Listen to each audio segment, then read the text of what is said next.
Hello guys, I hope అందరూ బాగున్నారండి. మీ preparation కూడా బాగుండాలని కోరుకుంటున్నాను. సో అయితే చాలా వీడియోస్ నేను ఫిజిక్స్ మీద ఆల్రెడీ 6 పార్ట్స్ పెట్టడం వరకు జరిగింది. అయితే ఆ క్వశ్చన్స్ అన్నీ కూడా మంచి కాన్సెప్ట్స్ తోటి నేను సాల్వ్ చేయడం జరిగింది. సో ఇందులో కొన్ని ఆప్టిక్స్ సంబంధించిన క్వశ్చన్స్ అయితే తీసుకున్నాను ప్రీవియస్ ఇయర్. సో అయితే ఈ క్వశ్చన్స్ కూడా చాలా ఇంపార్టెంట్ అండి. సో ఈరోజు మనం సెషన్లో మనం మంచిగా క్వశ్చన్స్ని ఎక్స్ప్లెయిన్ చేసుకుని వాటి యొక్క కాన్సెప్ట్ని కూడా ఒకసారి చూద్దాం డీటెయిల్డ్గా. సో ఇక్కడ మనం ఫస్ట్ క్వశ్చన్ని చూసేద్దాం. ఫస్ట్ క్వశ్చన్లో ఏమంటున్నాడు?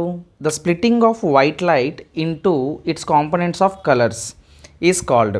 అయితే వైట్ లైట్ అనేది స్ప్లిట్ అవ్వడాన్ని ఏమంటారని అడుగుతున్నారు. Option 1 refraction, 2 reflection, 3 scattering, 4 dispersion. So ఇక్కడ మనం చూసినట్లయితే ఒక వైట్ లైట్ అంట స్ప్లిట్ అవుతుందంట. సో దీనికి మనకి ఒక చిన్న ఎక్స్పెరిమెంట్ నేను చెప్తాను. యాక్చువల్గా ఇప్పుడు మనకి సన్ ఉంటుంది కదా. సో సన్ నుంచి వచ్చే లైట్ ఏ కలర్ అని చెప్తారు? సో ఇప్పుడు సన్ ఉంది, ఓకే. సన్ నుంచి మనకి లైట్ వస్తుంది అనుకుందాం, ఓకే. సన్ నుంచి వచ్చిన లైట్ మనకి ఏముంటుంది? ఈ సన్ నుంచి వచ్చే లైట్ యొక్క కలర్ ఏంటి? White colour, okay. ఇది మాత్రం చాలా ఇంపార్టెంట్, ఇది గుర్తుపెట్టుకోండి. సో ఈ వైట్ కలర్లో మనకి ఎన్ని కలర్స్ ఉంటాయి అంటే మిలియన్స్ ఆఫ్ కలర్స్ ఉంటాయి, ఓకేనా. సో ఎప్పుడైనా సరే ఒక ప్రిజం, దీన్ని ఏమంటారంటే ఒక ప్రిజం అంటారు. ఒక ప్రిజంలో ఒక వైట్ లైట్ అనేది పడింది అనుకోండి. ఈ ప్రిజం నుంచి యాక్చువల్గా మనకి ఏంటంటే ఈ ప్రిజం నుంచి మనకి మొత్తం 7 కలర్స్ వస్తాయి, ఓకేనా. మొత్తం 7 కలర్స్ వస్తాయి, ఓకే. ఇలాగా 7 కలర్స్ వస్తాయి.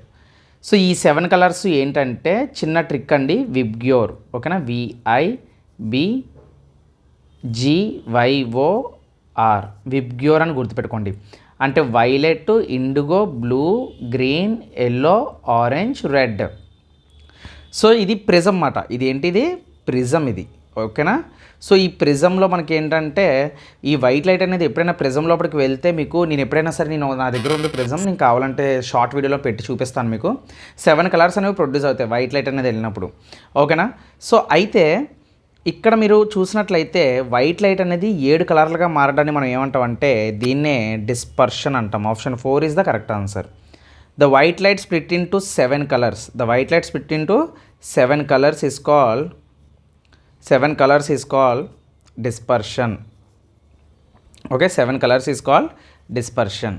మరి రిఫ్లెక్షన్ అంటే ఏంటి? ఇప్పుడు ఫర్ ఎగ్జాంపుల్ ప్లెయిన్ మిర్రర్ ఉంది, ఓకే. ఇది మిర్రర్ అనుకుందాం, ప్లెయిన్ మిర్రర్ ఉంది. ఇప్పుడు ఈ మిర్రర్ మీద ఒక లైట్ అనేది ఇలా వెళ్ళింది అనుకోండి. ఈ లైట్ తిరిగి మళ్ళీ వెనక్కి వెళ్తుంది అనమాట, అంటే బౌన్స్ బ్యాక్ అవుతుంది.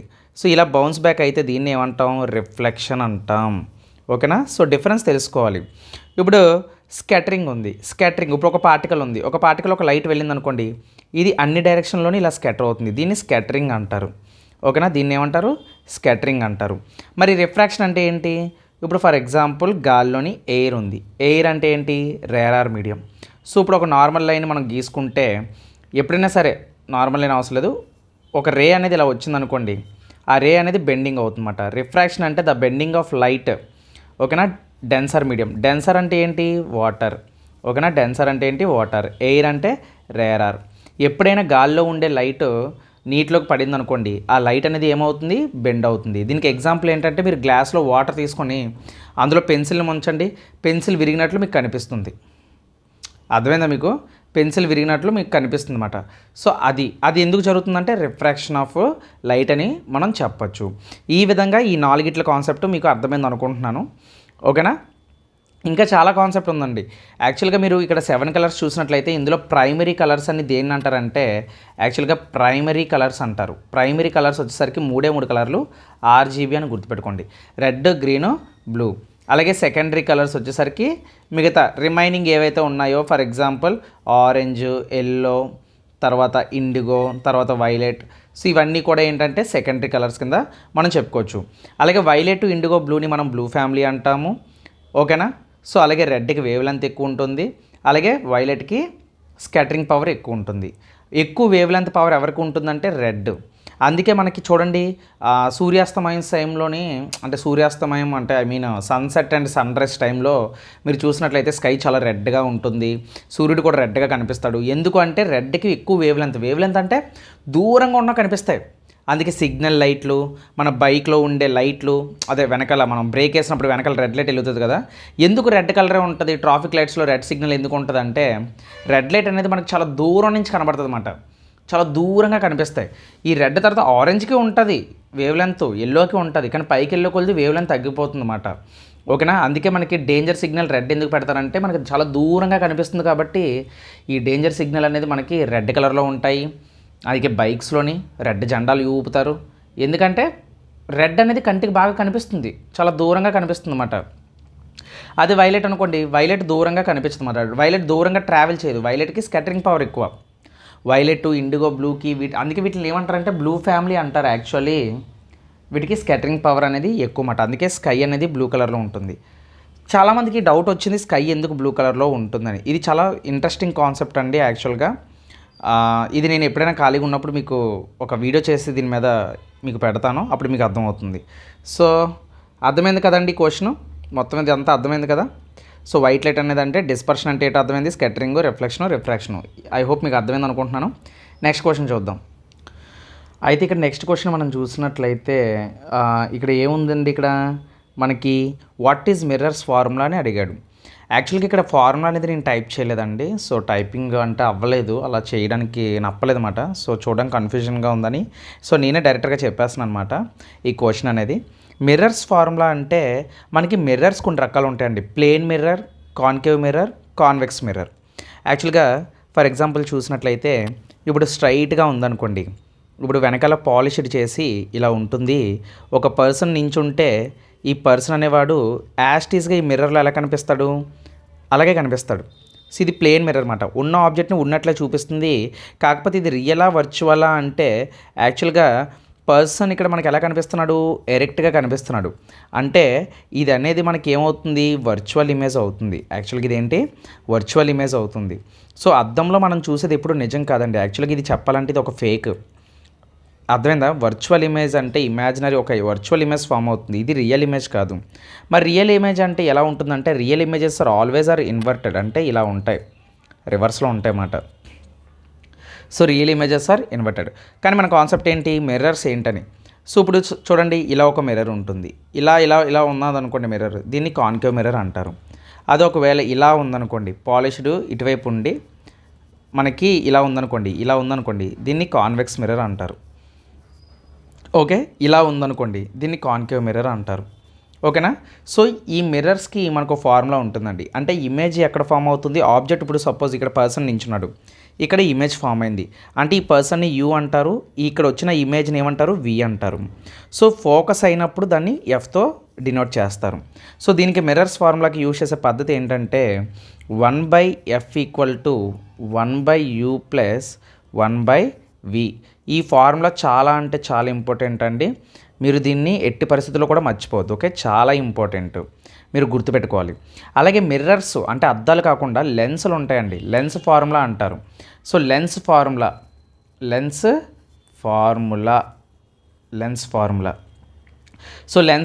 మీకు కావాలంటే చూడండి, ఇక్కడ రాస్తున్నాను. సో లెన్స్ అంటే ఎలా ఉంటాయంటే, ఫర్ ఎగ్జాంపుల్ నేను ఇలా గీసానండి, ఓకేనా, ఇలా కన్నుబొమ్మలా ఉంది. సో దీన్ని ఇప్పుడు చూడండి, ఇది ఇలా ఇక్కడ ఇటువైపు నుంచి చూస్తే ఎలా కనిపిస్తుంది, కాన్వెక్స్గా కనిపిస్తుంది, ఇటువైపు నుంచి చూస్తే ఎలా కనిపిస్తుంది, కాన్వెక్స్గా కనిపిస్తుంది. అందుకే దీన్ని ఏమంటారు, బై కాన్వెక్స్ లెన్స్ అని అంటారన్నమాట, బై కాన్వెక్స్ లెన్స్ అంటారు. ఎప్పుడైనా సరే రెండు వైపులా చూసినప్పుడు మనకి మిర్రర్ ఎలా కనిపిస్తుందో చూడండి. అది ఒకవేళ మిర్రర్ ఇలా ఉంది, ఒకవైపు ఇలా ఉంది, ఇంకోవైపు ఇలా ఉంది. ఓకేనా? సో ఇప్పుడు మనం చూసినట్లయితే ఇట్టిని చూసినప్పుడు మనకి లోతుగా ఉంది, ఇటువైపు నుంచి చూస్తే లోతుగా ఉంది. ఇలా ఉంటే మనం ఏం చెప్పాం, కాన్కేవ్. రెండు వైపులా లోతుగా ఉంది కాబట్టి బై కాన్కేవ్ అంటాం. దీన్ని ఏమంటాం, బై కాన్కేవ్ లెన్స్ అని పిలుస్తాం అన్నమాట. ఓకేనా? అది ఒకవేళ ఒక సైడ్ ఇలా ఉంది, ఇంకొక సైడ్ ఇలా ఉందనుకోండి, ఇప్పుడు ఇది చూడడానికి ఎలా ఉంది, ఇటు సైడ్ చూస్తే ప్లేన్గా ఉంది, ఇటు సైడ్ చూస్తే కాన్వెక్స్ ఉంది. అందుకే దీనికి పేరు ఏమని పెడతాం, ప్లేనో కాన్వెక్స్ అంటాం అన్నమాట. మీకు అర్థమైందండి? అంటే రెండు వైపులా చూసుకొని మనం పేరు పెట్టవచ్చు, చాలా అంటే చాలా ఈజీ. ఒకవేళ ఇలా ఉందనుకోండి, ఇలా ఉంది, ఇలా పెట్టి ఇలా ఉందనుకుందాం. ఇలా ఉంటే ఏంటి, ఇటు సైడ్ నుంచి ప్లేన్ ఉంది, ఇటు సైడ్ నుంచి కాన్కేవ్ ఉంది. అందుకే దీన్ని ఏమంటాం, ప్లేనో కాన్కేవ్ అంటాం అన్నమాట, ప్లేనో కాన్కేవ్ అని అంటాం అన్నమాట. అర్థమైందండి. సో ఇవి ఏంటి, డిఫరెంట్ టైప్స్ ఆఫ్ లెన్సెస్ అన్నమాట. లెన్సెస్లో ఉండే రకాలు ఇవన్నీ కూడా, ఓకేనా, రకాలు. సో ఇందాక చెప్పిన మిర్రర్స్ ఫార్ములాలోని ఏం చెప్పాను, 1/f = 1/u + 1/v అని చెప్పాను.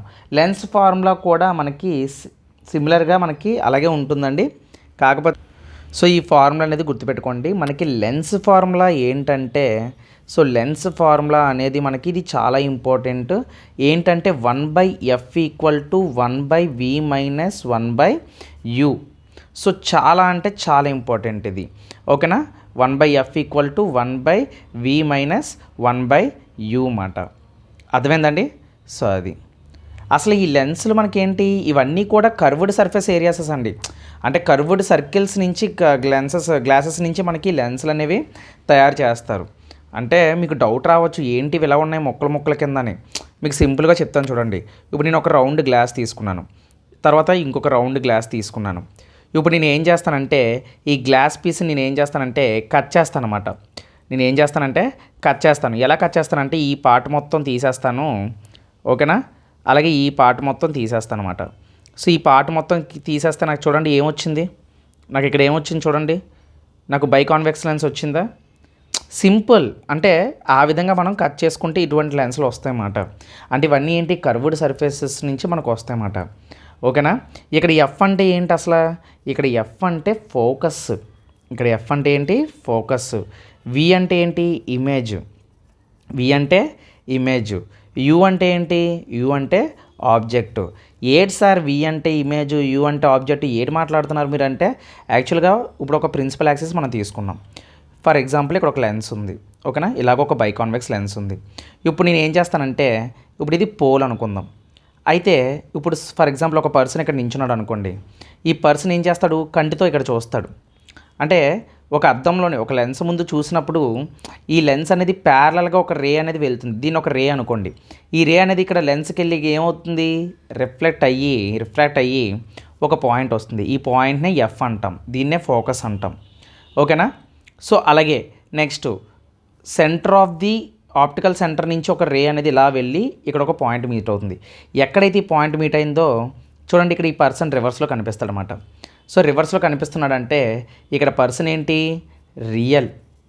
అండ్ అలాగే పర్సన్ ఎలా ఉన్నాడు, ఇన్వర్టెడ్గా ఉన్నాడు. సో ఇది మాట కాన్సెప్ట్, మీకు అర్థమైందండి. సో ఈ విధంగా కనిపెట్టవచ్చు అన్నమాట. అయితే ఈ పర్సన్కి ఈ లెన్స్కి ఎంత దూరం ఉందో మనకి ఆబ్జెక్ట్ డిస్టెన్స్ అంటే యూ డిస్టెన్స్ చెప్తారు. ఇటువైపు ఉన్నదేంటి, వి అంటే ఇమేజ్ మాట.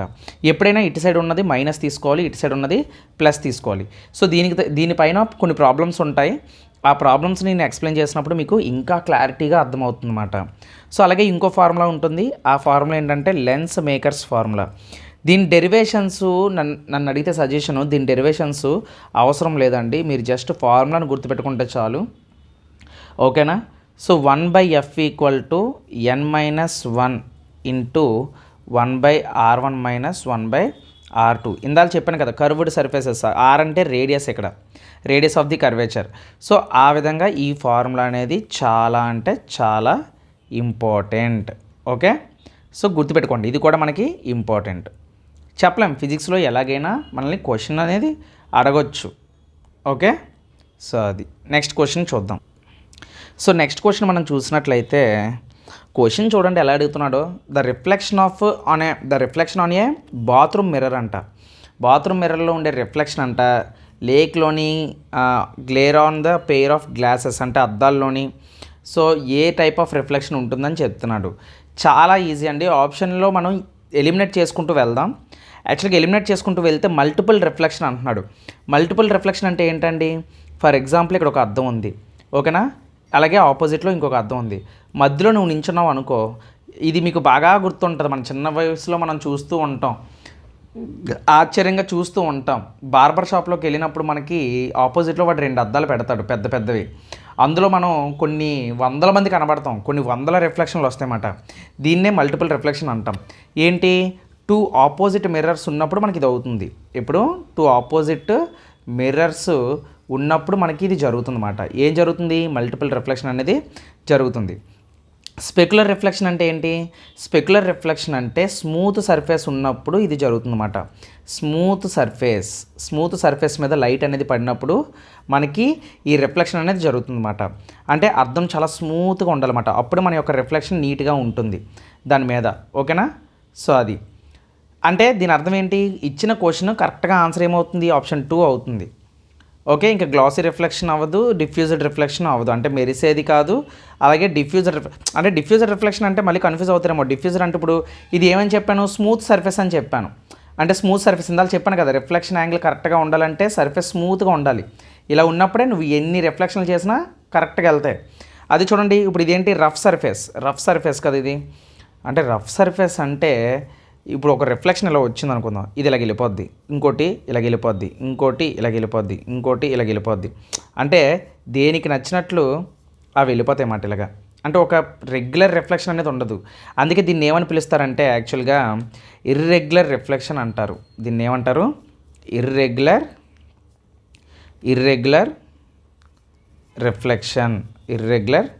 రిఫ్లెక్షన్. అదే దీన్ని ఏమంటారు మరి? చూడండి, అన్నీ ఒకేలా ఉంటాయి. దీన్ని రెగ్యులర్ రిఫ్లెక్షన్ అంటారు. ఓకే, సో చాలా ఇంపార్టెంట్. సింపుల్ క్వశ్చన్ ఇది, చిన్న బేసిక్స్ మనం డైలీ లైఫ్లో చూసేవి ఇవన్నీ కూడా. ఓకేనా? సో అది నెక్స్ట్ క్వశ్చన్ చూద్దాం. సో ఇక్కడ నెక్స్ట్ క్వశ్చన్ మీరు చూసినట్లయితే ఇక్కడ మనకి క్వశ్చన్ ఏమడుగుతున్నాడండి? Which of the following elements is not suitable for the fabrication of light emitting diode structure అంటున్నాడు. అంటే ఇక్కడ ఏమడుగుతున్నాడంటే లైట్ ఎమిటింగ్ డయోడ్ అంటే ఏంటండి? ఎల్ఈడి అంటే లైట్ ఎమిటింగ్ డయోడ్ మాట. అంటే మనకి బల్బులో అంటే ఎల్ఈడి బల్బులు తయారు చేయడానికి ఎటువంటి ఎలిమెంట్ని యూజ్ చేస్తారని అడుగుతున్నారు. క్వశ్చన్ని చూస్తే ఈజీగా చెప్పొచ్చండి. ప్రతి దాంట్లో గ్యాలియం ఉంది. యాక్చువల్గా పర్ఫెక్ట్ అండి. Gallium is the perfect element for the light emitting diodes అండి. ఎందుకు అంటే యాక్చువల్గా చెప్పాలంటే గ్యాలియంకి చాలా ఎఫిషియన్సీ ఎక్కువ ఉంటుందండి. యాక్చువల్గా ఇప్పుడు బల్బ్ అనేది ఏంటి? అసలు ఎల్ఈడి బల్బ్స్ ఎలా పనిచేస్తాయి? అవి ఏం తీసుకుంటాయి? ఎలక్ట్రికల్ ఎనర్జీని తీసుకుంటాయి. ఎలక్ట్రికల్ ఎనర్జీని తీసుకొని ఆ ఎలక్ట్రికల్ ఎనర్జీని ఎలా మారుస్తుంది? లైట్ ఎనర్జీగా మారుస్తుంది. ఏ ఎనర్జీగా మారుస్తుంది? లైట్ ఎనర్జీగా మారుస్తుంది. ఇలా లైట్ ఎనర్జీగా మార్చడానికి ప్రతి ఎలిమెంట్కి ఏమి ఉండాలి? ఎఫిషియన్సీ ఉండాలండి. అంటే స్టామినా, అంటే కెపాసిటీ, ఇలాంటివన్నీ ఉండాలి. ఒక ఎలిమెంట్కి ప్రతిదీ ఉండాలన్నమాట. మరి ఇక్కడ థర్డ్ ఆప్షన్ జర్మేనియం ఉంది, అది రాంగ్ ఆన్సర్ అండి. కానీ మనకు రాంగ్ ఆన్సర్ ఏదో అడిగాడు కాబట్టి option 3 is the correct answer అవుతుంది. ఎందుకు అంటే మీకు ఒకటే చెప్తున్నాను చూడండి, ఎప్పుడైనా గ్యాలియం అనేది మనకి ఎక్కువగా ఎల్ఈడి బల్బ్స్లో, ఎందుకంటే దాని యొక్క ఎఫిషియన్సీ అనేది బాగుంటుంది. గ్యాలియం నైట్రేట్ అనేది ఎక్కువగా యూజ్ చేస్తారండి. ఇది కూడా యూజ్ చేస్తారు. నైట్రేట్ అనేది యాక్చువల్గా పాపులర్ అన్నమాట బాగా. ఎందుకంటే గ్యాలియం నైట్రేట్ హ్యాస్ ద, చెప్పాను కదా, హై ఎఫిషియన్సీ. గ్యాలియం నైట్రేట్కి ఏముంటుంది? హై ఎఫిషియన్సీ ఉంటుందన్నమాట. అంటే మిగిలిన వాటికి కూడా యూజ్ చేస్తారు కానీ ఎక్కువ పాపులర్ అన్నమాట. హై ఎఫిషియన్సీ ఉంటుంది, డ్యూరబిలిటీ ఉంటుంది, అలాగే చాలా రేంజ్ ఆఫ్ కలర్స్ ఉంటాయి. ఓకేనా? కెపాసిటీ బాగుంటుంది అన్నమాట. యాక్చువల్గా చెప్పాలంటే బైక్స్, ఇప్పుడు మనకి కార్లు లైట్లు ఎల్ఈడి బల్బులు పెడుతున్నారు కదా, ఆటోమోటివ్ లైటింగ్స్ అనేవి, display screens, computer screens, TV screens, మనకి గ్యాలియం నైట్రేట్ అనేది యూజ్ చేస్తారన్నమాట. మరి జర్మేనియం ఎందుకు సార్ అవ్వదు అంటే యాక్చువల్గా జర్మేనియం అనేది ఒక మెటలాయిడ్ అండి. ఇక్కడ జర్మేనియం అనేది ఏంటి? ఇక్కడ ఒక మెటలాయిడ్ అన్నమాట. సో చెప్తాను చూడండి, జర్మేనియం మనం పీరియాడిక్ టేబుల్లో చూసినట్లయితే దీని యొక్క సింబల్ జీఈ. జర్మేనియం యొక్క సింబల్ ఏంటి? జీఈ. దీని యొక్క అటామిక్ నెంబర్ ఎంత అంటే 32. ఓకేనా? దీని యొక్క అటామిక్ నెంబర్ ఎంత అంటే 32. సో అయితే ఇక్కడ మనం ఫిజికల్ ప్రాపర్టీ చూసినట్లయితే జర్మేనియం అనేది ఏంటి? ఒక మెటలాయిడ్. అసలు మెటలాయిడ్ అంటే ఏంటి సార్ అంటే దీనికి మెటల్ క్యారెక్టర్ ఉంటుంది ప్లస్ నాన్ మెటల్ క్యారెక్టర్ ఉంటుంది. 2 క్యారెక్టర్లు ఎవరికైతే ఉంటాయో వాళ్ళని మెటలాయిడ్స్ అని పిలుస్తారు. అర్థమైందండి? మెటలాయిడ్ అంటే ఏం లేదు, మెటల్ క్యారెక్టర్ ఉంటుంది, నాన్ మెటల్ క్యారెక్టర్ ఉంటుంది. ఫర్ ఎగ్జాంపుల్ మెటల్స్ లాగా మెరుస్తుంది జర్మేనియం, కానీ నాన్ మెటల్ లాగా బ్రిటిల్గా ఉంటుంది. మెటల్ లాగా జర్మేనియం షైనింగ్గా మెరుస్తుంది. యాక్చువల్గా నాన్ మెటల్స్ మెరవవు, మెటల్స్ అన్నీ మెరుస్తాయి. అందుకే చెప్తున్నాను కదా, జర్మేనియం మెటల్ లాగా మెరుస్తుంది, షైనింగ్గా ఉంటుంది, కానీ నాన్ మెటల్ లాగా బ్రిటిల్గా ఉంటుంది. బ్రిటిల్ అంటే విరిగిపోతుంది, ఇట్టే విరిగిపోతుంది అన్నమాట. లో టెంపరేచర్ దగ్గర ఇది అయిపోతుంది. సో జర్మేనియం అనేది డెన్సిటీ మనకి చాలా తక్కువ ఉంటుంది. సో అలాగే మీకు జర్మేనియం ఇంపార్టెన్స్ చూసినట్లయితే ఈ జర్మేనియం దేనికి యూజ్ చేస్తారంటే యాక్చువల్గా సెమీ కండక్టర్ ఇండస్ట్రీస్లో యూజ్ చేస్తారండి. చాలా ఇంపార్టెంట్ ఇది, సెమీ కండక్టర్స్లో యూజ్ చేస్తారు. సెమీ కండక్టర్స్ అంటే మీకు అర్థం కాకపోతే డయోడ్స్, తర్వాత చూడండి కంప్యూటర్ చిప్స్ ఉంటాయి కదా, డయోడ్స్, తర్వాత ట్రాన్సిస్టర్స్, ఓకేనా, ట్రాన్సిస్టర్స్, తర్వాత ఇంకేంటి డయోడ్స్, ట్రాన్సిస్టర్స్, ఇంకా సమ్ సర్క్యూట్స్లో కూడా యూజ్ చేస్తారు జర్మేనియం అనేది, ఓకేనా. సో ఇక్కడ జర్మేనియం చూసారు కదండి, సెమీ కండక్టర్స్ ఇండస్ట్రీస్లో యూజ్ చేస్తారు. మనకి డయోడ్స్ కింద, ట్రాన్సిస్టర్ కింద, సర్క్యూట్స్ కింద యూజ్ చేస్తారు. అయితే జర్మేనియం అనేది దీనికి ఒక అంటే ఎందుకు యూజ్ చేయరు ఇప్పుడు మీకు అర్థమైపోయి ఉంటుంది. దీనికి ఎఫిషియన్సీ తక్కువ అండి. అంటే ఎలక్ట్రికల్ ఎనర్జీ తీసుకొని దాన్ని లైట్ ఎనర్జీగా మార్చే కెపాసిటీ, ఎఫిషియన్సీ జర్మేనియంకి లేదు, ఓకేనా. సో అందుకే ఇది not suitable for the LED bulbs అండి. ఎల్ఈడి బల్బ్స్కి ఇది సూటబుల్ అయినది కాదు ఓవరాల్గా, ఓకేనా. సో అది టెక్నాలజీ ఇండస్ట్రీస్ పరంగా ఇది బాగా యూజ్ చేస్తారు, కానీ బల్బుల పరంగా అయితే ఇది వేస్ట్ అనే చెప్పుకోవాలి. నెక్స్ట్ క్వశ్చన్ చూద్దాం. సో ఇక్కడ క్వశ్చన్ చూసినట్లయితే మీరు ఏమడిగాడండి, గోల్డ్ అండ్ కాపర్. యాక్చువల్ చూడండి, gold copper happens to observe dash and violet light living the yellow light అంటున్నాడు. ఏ రెండు లైట్లను అబ్జర్వ్ చేసుకొని గోల్డ్ అనేది ఎల్లో లైట్ని ప్రొడ్యూస్ చేస్తుందని అంటున్నాడు. సో మీరు ఎప్పుడైనా గమనించండి, ఇటువంటి క్వశ్చన్స్ చాలా ఇంపార్టెంట్ అండి. మీకు ఆల్రెడీ నేను చెప్పాను, ఏమని చెప్పాను, సన్ నుంచి వచ్చేది వైట్ లైటు. ఈ వైట్ లైట్లో మొత్తం మనకి మిలియన్స్ ఆఫ్ కలర్స్ ఉంటాయి. సో ఈ వైట్ లైట్లో నుంచి మనకి 7 కలర్స్ మాత్రమే మనం ప్రొడ్యూస్ చేసుకుంటాం. ఏంటి ఆ 7 కలర్స్ అంటే మనం విబ్గ్యూర్ అని కూడా నేను చెప్పాను, ఓకేనా. ఈ విబ్గ్యూర్ ఫర్ ఎగ్జాంపుల్ నేను ఇప్పుడు ఒక గోల్డ్ చైన్ని ఇక్కడ పెట్టాను నేను, ఓకేనా. అలాగే ఒక రాగి తపాలని ఇక్కడ పెట్టాను. రాగి తపాలు అంటే కాపర్, ఏయు అంటే గోల్డ్. సింబల్స్ బాగా నేర్చుకోండి, ఇలా కూడా మీరు సబ్జెక్ట్ నేర్చుకోవచ్చు. ఏయు అంటే గోల్డ్, సియు అంటే కాపర్, ఓకేనా. ఇప్పుడు ఈ వైట్ లైట్ అనేది దీని మీద పడింది. వైట్ లైట్ దీని మీద పడింది అంటే 7 కలర్లు దీని మీద పడినట్లే కదా. మీకు అర్థమవుతుంది కదా, ప్రతి ఆబ్జెక్టు లైట్ని అబ్జర్వ్ చేస్తుందండి, ప్రతి ఆబ్జెక్టు లైట్ని రిఫ్లెక్ట్ చేస్తుంది, అబ్జర్వ్ చేస్తుంది. సో అలాగే గోల్డ్, కాపర్ కూడా ఏం చేస్తాయి అంటే 7 కలర్స్లోని మనకి యాక్చువల్గా బ్లూ అండ్ వైలెట్ కలర్ని అబ్జర్వ్ చేస్తాయి. బ్లూ అండ్ వైలెట్ కలర్ని అబ్జర్వ్ చేసి మనకి యాక్చువల్గా ఏది ఎమిట్ చేస్తుందంటే ఎల్లో కలర్ని ఎమిట్ చేస్తుందండి. Yellow colour and some times the copper will be brown reddish colour, okay, brown reddish colour. So brown reddish కలర్ని ప్రొడ్యూస్ చేస్తుందన్నమాట. అందుకే బ్లూ వైలెట్ కలర్ని అబ్జర్వ్ చేసుకుంటే మిగిలిన కలర్స్లోని ఎల్లో అండ్ ఈ యొక్క brown reddish colour or brown కలర్ని ప్రొడ్యూస్ చేస్తుంది. అంటే ఇక్కడ ఆప్షన్ 2 అనేది కరెక్ట్ అవుతుందన్నమాట. ప్రతి ఆబ్జెక్టు లైట్ని ఎమిట్ చేస్తాయండి, ప్రతి ఆబ్జెక్ట్. ఇప్పుడు చూడండి ఫర్ ఎగ్జాంపుల్ మనం బ్లాక్ అంటాం. యాక్చువల్గా బ్లాక్ ఒక డిఫరెంట్ కలర్. యాక్చువల్గా చెప్పాలంటే black is a good observer of light. యాక్చువల్గా బ్లాక్ అనేది ఏంటి ఇక్కడ, గుడ్ అబ్జర్వర్ ఆఫ్ లైట్ని బాగా అబ్జర్వ్ చేసుకుంటుంది. అందుకే మీరు చూడండి మన కంటి లోపల ప్యూపుల్ అనేది బ్లాక్ కలర్లో ఉంటుంది. చుట్టూ ఐరిస్ కలర్ఫుల్గా ఉన్నా సరే మధ్యలో డాట్ మాత్రం బ్లాక్ కలర్లో ఉంటుంది. ఈ బ్లాక్ కలర్లో ఉండడం వల్లే మన కంటి చూపు, మనకు లైట్ అనేది లోపలికి పాస్ అయ్యి మనం ఆబ్జెక్ట్ని చూడగలుగుతున్నాం. అర్థమైందా. సో ఇలా కలర్స్ అనేవి మనకి లైట్ని అబ్జర్వ్ చేసుకుంటాయి అన్నమాట, ఓకేనా. లైట్ని బాగా అబ్జర్వ్ చేసుకునే కలర్ ఏంటంటే బ్లాక్. మరి వైట్ ఏంటి, వైట్ అనేది ఏం చేస్తుందంటే వైట్ కలర్ అనేది లైట్ని రిఫ్లెక్ట్ చేస్తుంది. మీరు ఎప్పుడైనా చూడండి గోడలపైన తెల్ల సున్నం వేస్తారు, ఎందుకంటే ఎక్కువ ఎండ లాగదంటారు. ఎందుకంటే వేడిని ఆ లైట్ని అబ్జర్వ్ చేసుకోదన్నమాట. ఏం చేస్తుంది, రిఫ్లెక్ట్ చేస్తుంది, లైట్ని రిఫ్లెక్ట్ చేస్తుంది అన్నమాట. సో ఆ విధంగా అందుకే చూడండి మేఘాలు ఎక్కువ ఉన్నప్పుడు, సూర్యుడిని అడ్డుగా ఉన్నప్పుడు యాక్చువల్గా చెప్పాలంటే మేఘాలు మనకి కింద నల్లగా కనబడతాయి. ఎందుకంటే దీని మీద పడి మేఘాలు తెల్లగా ఉండడం వల్ల ఈ లైట్ రిఫ్లెక్ట్ అయిపోతుంది వేరే దిశలోకి. సో అప్పుడు మేఘాల కింద నుంచి మనం చూసినప్పుడు నల్లగా కనబడతాయి. యాక్చువల్గా నల్ల మేఘాలు కాదు, సూర్యరశ్మి లేక సూర్యకాంతి వీటి మీద పడలేక ఇవి బ్లాక్ కలర్లో అయిపోతాయి అన్నమాట. కానీ యాక్చువల్గా మనం పైకి వెళ్ళి చూస్తే ఇవన్నీ వైట్గానే ఉంటాయి, ఓకేనా. సో అది ఆ విధంగా ఇక్కడ మనం లైట్ కోసం నేర్చుకోవచ్చు. ఇలాంటి చాలా కాన్సెప్ట్స్ ఉంటాయి లైట్లోని, ఓకేనా. సో అది ఐ హోప్ అర్థమైంది అనుకుంటున్నానండి ఈ క్వశ్చన్స్ అనేవి.